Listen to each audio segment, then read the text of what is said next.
काशीमठीय भुवनेन्द्र यतीन्द्रवन्द्य पादाब्ज शिष्य वरदेन्द्र यदि प्रणीतं कृष्णाष्टकं द्रुतफलं नियमेन भक्त्या प्राप्नोत्यभीप्सितसुखं प्रपठन् सुभक्तः. ಶ್ರೀ ಸಂಸ್ಥಾನ ಕಾಶಿ ಮಠಾಧೀಶ ಭುವನವಂದ್ಯ ಭುವನೇಂದ್ರ ಸ್ವಾಮಿಗೆರೆ ಯತೀಂದ್ರವಂದ್ಯ ತಸಲ್ತೆ ಸ್ವಾಮಿಗ ವಂದನ ಕೊರ್ತಸಲೆ पादाब्ज शिष्य संगेल चरण कमलाचे शिष्य जानो घेऊन वरदेंद्र यती प्रणीतम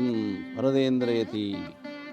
नियमेन भक्त्या एक नियम दोन सिस्टम दोन भक्ती न मोगान हे वाजुका अजय जलारी कसने जला कसं मिळता म्हणून निमगुची त्यावेळी अभीप्सित सुखम तू कसं चांग लेखता सुखम जावकाजन कसं चांग पण असं लेखता अभीप्सित प्राप्नोती हक्का वग्गी फल मिळता मग कदानकी म्हणणे हे कृष्णाष्टक केदाने म्हणून जल जलाय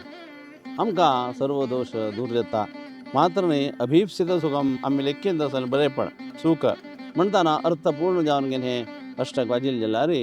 शीघ्रातिशीघ्र लेखीन फल तो दित्ता ತೆಗೆದುಕೊಂಡೇನು ಸಂಗೀಲೆ ಕೃಷ್ಣ ಎಂದರೆ ಭಯವಿಲ್ಲ ಅವತಾರ ಶ್ರೇಷ್ಠ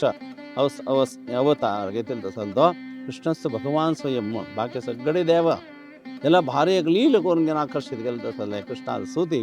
वरदेन स्वामीनं आमका अनुग्रह केल्या.